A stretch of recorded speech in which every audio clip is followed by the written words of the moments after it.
In AutoCAD, using a command, you can create a circle, rectangle, or slot around a selected text or mText.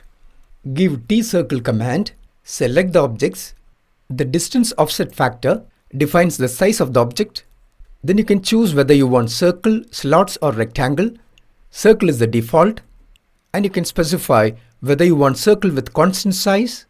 I give enter. Now you can see circles created around the text.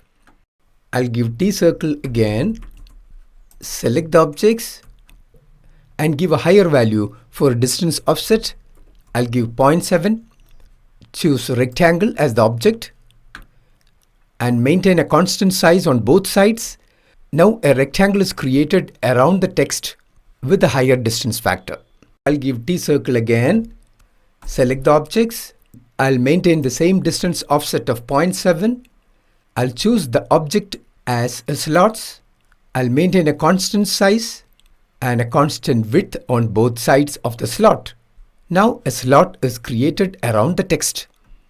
Next, let's take another scenario in which the letters are having varying sizes. I'll give TCIRCLE command, select the objects.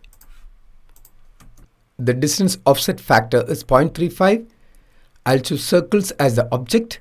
In this case, I want to make circles with variable dimensions. Variable is the default here, so give an enter. Now you can see that circles are created in varying dimensions with the given distance offset factor. That's all about TCIRCLE command in AutoCAD.